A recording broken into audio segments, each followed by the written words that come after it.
অন্যদিকে কাটোয়া কোর্ট চত্বরে জনরোষের মুখে পড়লেন দুই তৃণমূল নেতা। এদের বিরুদ্ধে ত্রাণ চুরির অভিযোগ রয়েছে আর ধৃতদের লক্ষ্য করে ছোড়া হলো ডিম। ধৃত দুই তৃণমূল নেতাকে কিল চর ঘুষিয়ে মারা হয়। ধৃত দিগন্ত পাল এবং বিশ্বনাথ সাহা দুজনেই পুরসভার কর্মী।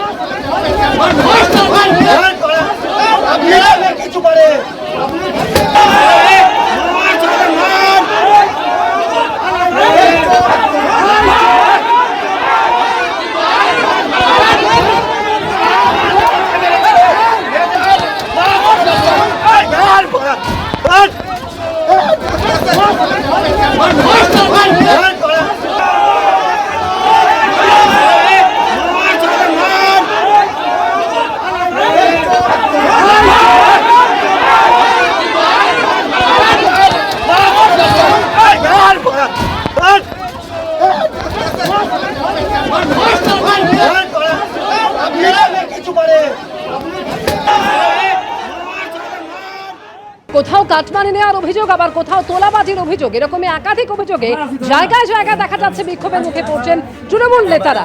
আর এরকমই কাটমানি নেওয়ার অভিযোগে এক তৃণমূল নেতা তিনি ভয়ে লুকিয়ে পড়লেন খাটের নিচে। মাথা ভাঙা তৃণমূল নেতা শহীদুল মিয়া ভয়ে খাটের তলায় লুকিয়ে পড়লেন তিনি। আবাস যোজনায় বাড়ি দেওয়ার নাম করে কাটমানি নেওয়ার অভিযোগে তার বিরুদ্ধে বিক্ষোভ দেখাচ্ছিলেন এলাকার মানুষ।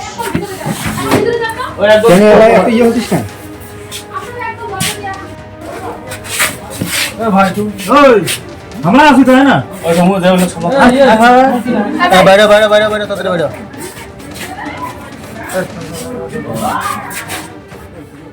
ভয়ঙ্কর ভয়ঙ্কর দৃশ্য দেখছি। প্রধানের স্বামী যাচ্ছে, রাস্তায় ধরে জুতো পেটা করছেন মহিলারা। বাড়ির টাকা, শৌচালয়ের টাকা সব জায়গা থেকে কাটমানি খেয়েছে। এখন ওরা ভয়ে, লোকেরা বলতে পারতো না, কমপ্লেন করতে পারতো না, পুলিশ ওদের দাঁড়াতো। এখন কমপ্লেন করছেন, সেই পুলিশে কোমরে দড়ি বেঁধে ট্রেনে নিয়ে চলে যাচ্ছে। দেখতে হবে আরো, এটা খুবই প্যাথেটিক। পশ্চিমবাংলার ক্ষেত্রে এই যে 15টা বছর সব গেছে, যে খুব দুঃসময় গেছে আমাদের, সেখান থেকে কেটে বেরিয়ে এসছে। যারা অপরাধ করেছে তার শাস্তি পেতে হবে। ত্রাণ সামগ্রী চুরি থেকে শুরু করে তোলাবাজি, হুমকি, কোথাও মারধর, কোথাও বাড়ি ভাঙচুরের অভিযোগ। বিজেপি সরকার ক্ষমতায় আসতেই জেলায় জেলায় গ্রেফতার একাধিক তৃণমূল নেতা।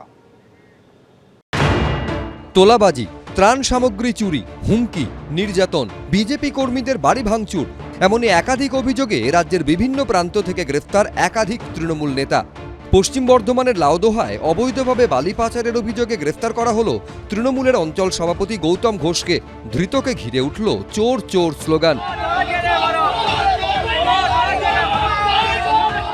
স্থানীয় বাসিন্দাদের একাংশের অভিযোগ, অজয় নদ থেকে অবৈধভাবে বালি তোলা ও পাচার চক্রের অন্যতম মুখ ছিলেন এই তৃণমূল নেতা। শুধু তাই নয়, 21-এর ভোটের আগে বিজেপি কর্মী সমর্থকদের ওপর হামলার অভিযোগও ওঠে তৃণমূলের অঞ্চল সভাপতির বিরুদ্ধে। বর্তমানে আমাদের মুখ্যমন্ত্রী এবং আমাদের সরকার হচ্ছে কি, যারা এই সমস্ত কাজের সাথে যুক্ত তাদেরকে আইনের মাধ্যমে সাজা দেওয়ার ব্যবস্থা করেছে। এটাতে আমরা খুশি, এলাকার মানুষ খুশি, এলাকায় শান্তি ফিরে এসছে। পশ্চিম বর্ধমানেরই রানীগঞ্জে বিজেপি কর্মীদের হুমকি, নির্যাতনের অভিযোগে গ্রেফতার করা হয়েছে শুভ ভট্টাচার্য ও তিতাস বন্দ্যোপাধ্যায় নামে তৃণমূলের দুই সক্রিয় কর্মীকে। এদিকে নদিয়ার কালীগঞ্জে ত্রাণ সামগ্রী চুরির অভিযোগে গ্রেফতার করা হলো তৃণমূল পরিচালিত মীরা 1 নম্বর গ্রাম পঞ্চায়েতের অঞ্চল সভাপতি সুরেশ আগরওয়াল ওরফে দামু এবং তৃণমূলের 23 নম্বর বুথের সভাপতি ফতেহার রহমানকে। অভিযুক্ত তৃণমূল নেতা সুরেশ আগরওয়ালের বাড়ির ভেতর থেকে ত্রাণ সামগ্রী বের করে আনেন স্থানীয়রা।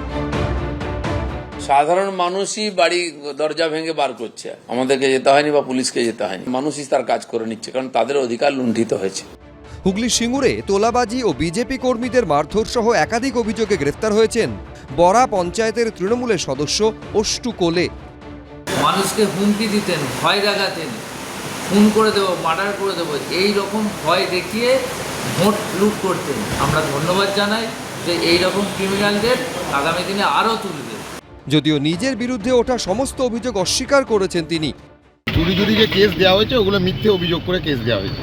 এই জেলারই গোঘাটে তোলাবাজি ও আর্থিক প্রতারণার অভিযোগে গ্রেফতার হলেন আইএনটিটিইউসি নেতা স্বরূপ লাহা। মনোজ বন্দ্যোপাধ্যায়, কৌশিক গাতাইত, সোমনাথ মিত্র, এবিপি আনন্দ। এবিপি আনন্দ, এগিয়ে থাকে, এগিয়ে রাখে।